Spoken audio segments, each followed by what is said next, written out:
TCU versus Michigan, Verbal Fiesta Bowl. I wonder what the game plan is going to be for Sunny Dykes and how this TCU offense is going to attack this Michigan defense. When you think of TCU's offense, you think about their ability to generate explosive plays, not just in the passing game, but in the run game with Kendre Miller as well.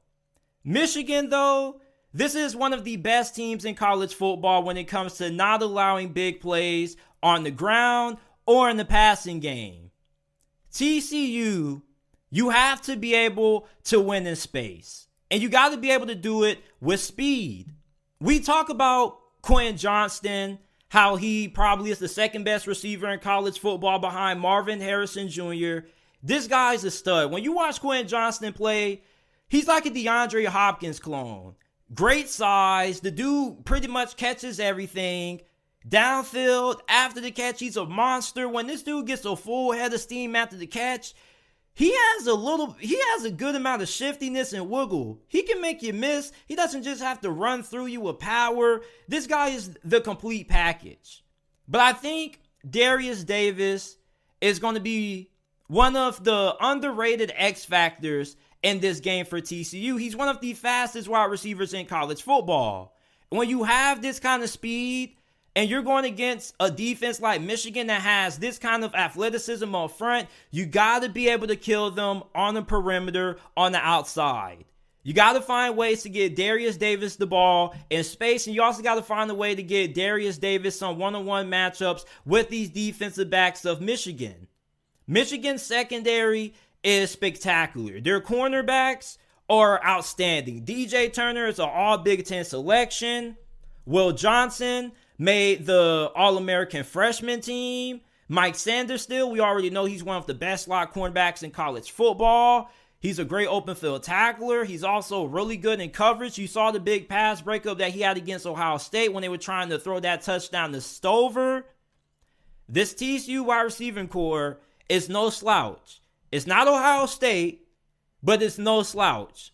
I think this wide receiving core is probably on par with Maryland. So for Michigan, I think that your secondary has been good all year, but we have seen lapses when some good receivers have been able to do some damage. For example, Charlie Jones in the Big Ten championship game. You can't allow Quentin Johnston to have the kind of performance that Charlie Jones had, because Quentin Johnston, not only is he a better player than Charlie Jones, but Quentin Johnston has the kind of capability to take over a game. And trust me, you don't want this guy at this size taking over a game. And TCU has no problem spamming this guy the football. They will spam this guy the football every single play if you allow them to. I do like the matchup of him being matched up potentially against DJ Turner or Will Johnson. DJ Turner is projected to be a potential second round, maybe late first round pick, depending on how he performs in this game and in the combine potentially. So this is definitely going to be an incredible matchup to watch between these cornerbacks of Michigan and these wide receivers of TCU. But you definitely have to find a way to slow down Quentin Johnston if you are the defensive coordinator for Michigan. And if you are Sunny Dykes and offensive coordinator Garrett Riley, you got to find ways to get Darius Davis the ball in space. Let this dude work. I think that his speed could be incredibly huge for TCU in this ball game. When it comes to the kind of production that TCU is going to have on the ground game, you're probably going to have to use Max Duggan's legs. Plus, you're going to have to get away. You're going to have to find a way to use your passing game to open up the run game. You see, with Michigan, their defensive line is so stout and so athletic. I just wonder how this offensive line could hold up just being completely one-dimensional, not being able to throw the football. You saw what happened to this offensive line when they played Texas. Texas got after them. You also saw what happened when they played Texas Tech and Kansas State the two times they did. Kansas State really got after TCU.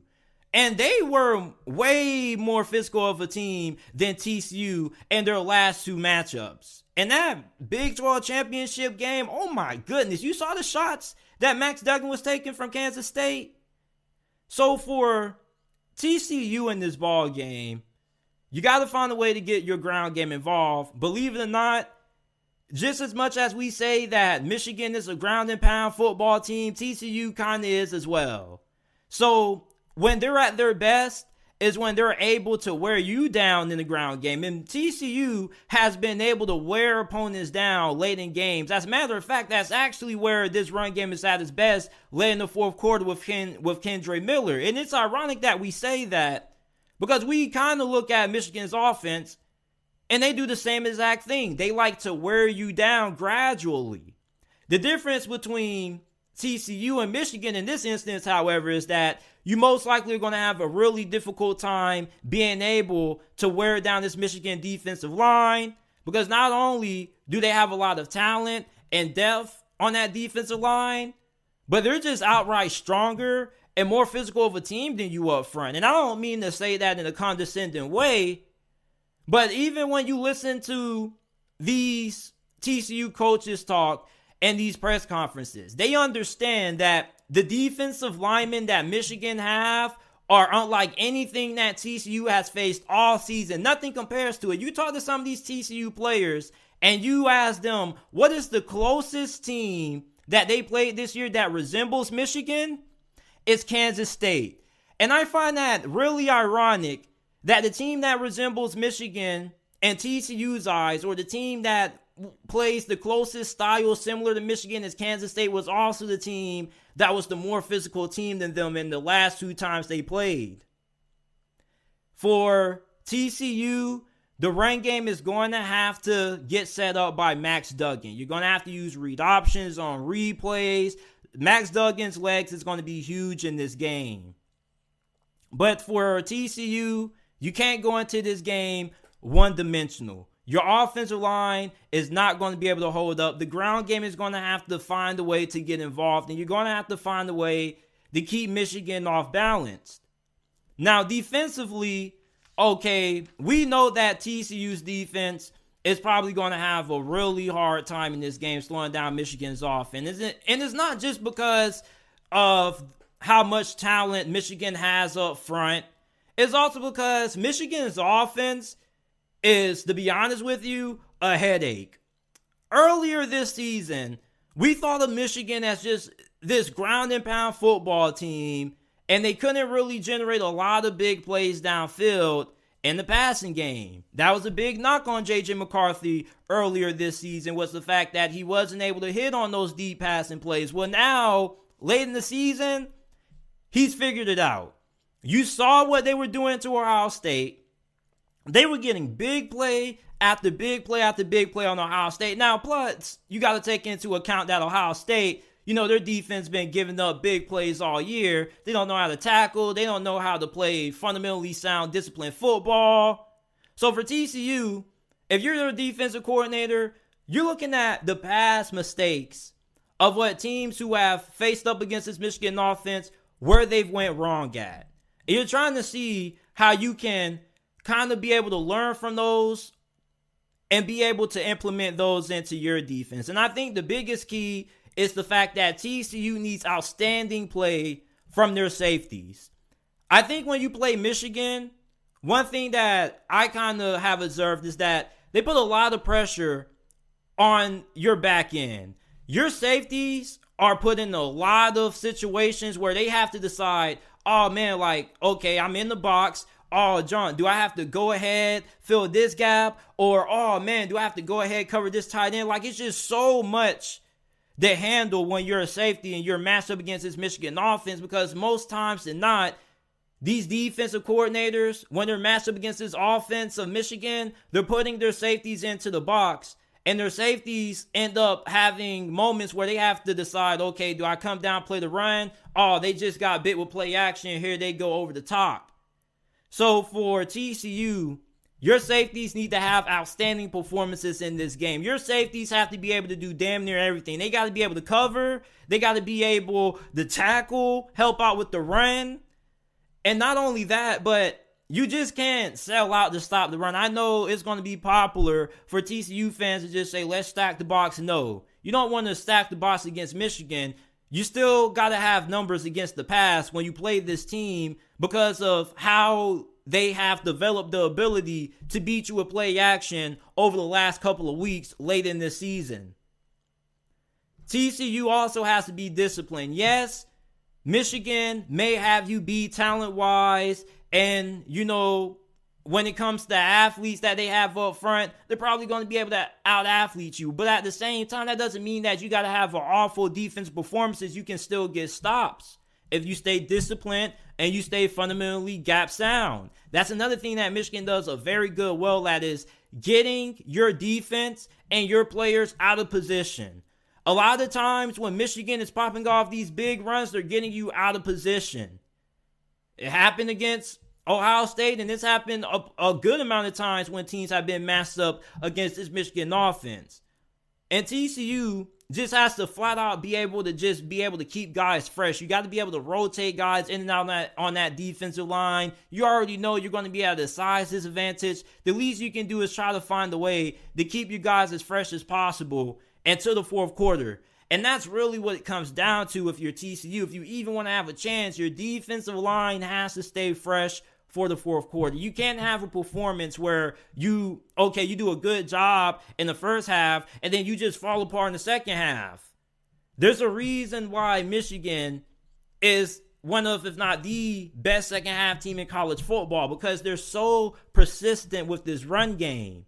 It doesn't matter what happens, how much they're down by, they still continue to punch at you with this run game. So for TCU, how are you going to be able to slow down this run game if you can't do it defensively? Well, I think offensively, if you get out to a fast lead, and let's say you go into halftime with a 24-10 lead, and you get ball first and you can maybe go up potentially another score, that puts pressure on Michigan's offense now, because they can't afford to have those 8-9-minute possessions anymore when they can just kill clock and dominate time possession, because eventually they're going to have the same problem where, they're keeping your offense off the field, but at the same time, if you're able to stop them in the red zone and they come up empty, that pretty much is a big L for them, because you just took all that time off the clock and you're walking away with empty possessions. So this defense, if they can get out to a big lead and force Michigan to have to throw the football with J.J. McCarthy to get back into it, that plays into the hands of what Sunny Dykes wants. Sunny Dykes,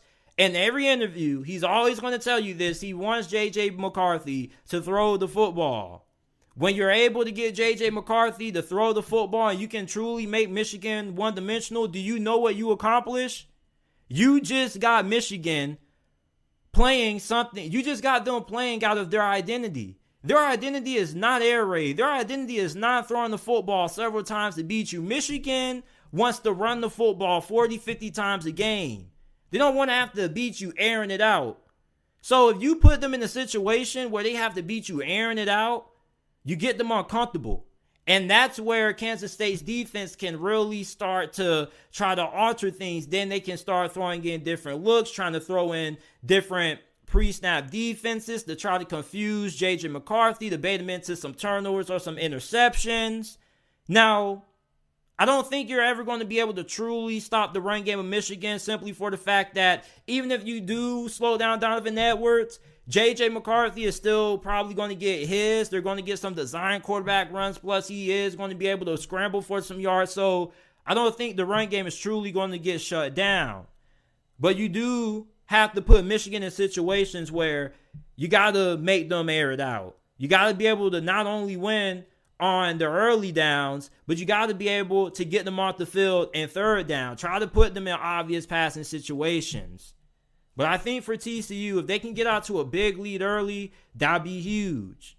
But if not, you got to be sound situationally. We always say this every single time when you're matched up against an offense that's just outright better than you and has more talent and can out-athlete you, you got to be able to get them into situations that play towards the strength of your defense. For this TCU team, if you can get Michigan into the red zone and you can hold them to 3 points, or you can get them coming up empty on fourth down tries, that's huge. TCU, I don't think they need a I don't think they need a defensive performance of the ages to win this game because, to be honest with you, it's going to be hard asking them to do that. You just got to find ways for TCU to get Michigan into situations that plays towards the hand of the strength of their defense. Offensively, for TCU, you know that you have to be efficient every single time you touch the football. Max Duggan, he's a dude. All right, this is one of the best quarterbacks in college football. He doesn't turn the football over. He makes good decisions with the ball, and he has that it factor. If this ends up being a one-possession game and Michigan hasn't closed out TCU and they're playing with their food, I would be incredibly scared if I'm a Michigan fan. One thing that I never count out is teams that have elite quarterback play. When you have elite quarterback play and you got a guy like Max Duggan who can get it done, it's really scary.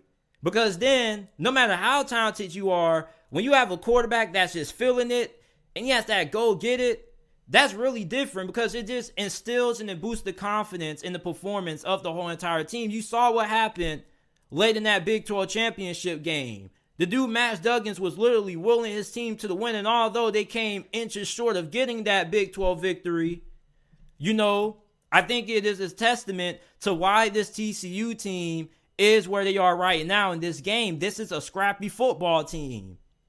For Michigan, you can't go into this game playing with your food. You need to come in here and you need to show everybody why you're a 7.5-point favorite. You need to show everybody why you clobbered Ohio State. You need to show everybody why you're 13-0. You got to come in here and you got to just come in and impose your will, be the more physical team. Don't allow TCU to hang around with you in this game because I promise you, if TCU can keep this a one-possession game in the fourth quarter, you just might lose. Because at that point, you already didn't do what many of you thought would happen. You didn't dominate TCU like how you would think, like how you would thought. So if you're a Michigan fan and your expectation for this game is to come in and dominate TCU, but yet you go into the fourth quarter, 5 minutes left, and you're only up 3 points, I think you should be incredibly concerned. You're the better football team. So when you're struggling to close out a team like TCU who you're better than, that shows that, one, the game plan TCU has is really good. And two, you look at what TCU has done all season, they are really accustomed to finding ways to win in these moments. They weren't able to get it done against Kansas State, but they've been able to get it done all year long. And yes, you can say, well, JT, that's against Big 12 competition. Let's take all that competition stuff out the window. At the end of the day, yes, the teams that you may play are different and the level of competition is probably better in the Big 10. But at the end of the day, big players make big plays in big moments. And when you put TCU in a situation where they got a chance to win this game late, if you're Michigan, with guys like Quentin, Johnston, Kendre Miller, and Max Duggan, with the 3-star players that they have, those are going to be the moments where they can really get the best out of those guys, and those guys can really rise to the occasion. I really don't think Michigan, if they allow this game to be close, have a high chance at winning. Even though they are the better team, I just think with this identity of this TCU team, if they get this game close, I really feel like the momentum's going to be on their side because at that point, they already had a huge win. They kept the game close going into the fourth quarter. And at that point, if you're a Michigan fan, you're already kind of shell-shocked because you expect to come into this game and blow them out. And it doesn't matter what the players say at all. You get what I'm saying? At the end of the day, these Michigan players still expect to dominate TCU. They're one of the best teams in college football. They're a 7.5-point favorite. Okay, I know these players and coaches don't care about the point spreads and whatnot, but I promise you, no matter what these coaches say, no matter how much props they give to this TCU team, they expect to dominate this TCU football team. You listen to these TCU coaches, they say, yeah, we might have to change some things and we may have to throw some things out there that we haven't done before. You listen to these Michigan coaches, we might throw a little something special in there here and there, but we're still going to stay true to ourselves. You want to know why? because they think that TCU, they can't hang with them. There's no way that they can match up front with them. So if you're TCU, if you get this game in the fourth quarter and you're only down 3, or even hell, if you're up and this is a ball game, you should be feeling pretty confident about your chances of winning this game, because at that point, Michigan already failed to do what many thought and what they probably feel they would do. Let's be honest, bro. I'm pretty sure Michigan coaches are not expecting this game to be close. They're not going to tell you that, but I'm pretty sure they expect to come in this game and impose their will on this TCU team. They see the same things that me and you see. Okay, let's not get that twisted. The only thing is they're way more humble about it. They're not cocky like some of us fans are, and we're not saying, oh yeah, we're just going to come out and dominate you. No, they got to give credit to the other team. You get what I'm saying? They got a lot of respect. Michigan isn't overlooking TCU, and TCU damn sure isn't overlooking Michigan. They're definitely up for the challenge, especially considering how they lost to Kansas State. I'm taking Michigan to win this game 31-17. I think that, Michigan is going to come in this game, and in the first quarter, TCU is probably going to be able to keep it around with them. But I think eventually Michigan is just going to pull away, because I just think the talent, the strength that they have up front is just going to be way too much for TCU. And I've seen TCU struggle against teams that have been able to get after them. Their offensive line has been really inconsistent. Texas Tech, Kansas State twice. They've been able to get after Max Duggan. Now, this TCU offense is probably going to be able to score some points here and there, but I think overall, Michigan should be able to slowly be able to grind this team away and put them in the blender come the fourth quarter. That'll be time where Michigan should be chewing clock and this game should be all but over. But like I mentioned a couple of minutes ago, if TCU can find a way to keep this game close into the fourth quarter, I promise to God, they might just damn near win this thing. Because this team, with this kind of identity and the personality of Sunny Dykes, they have embodied his personality, and this team is a scrappy football team. So if they can get this being a competitive contest in the fourth quarter, I promise you they're going to be riled up. They're going to, man, let me know who you guys have winning this game down in the comment section down below. Make sure that you guys like the video, subscribe to the channel, and I'll see you guys shortly with another episode of the JT Sports Podcast.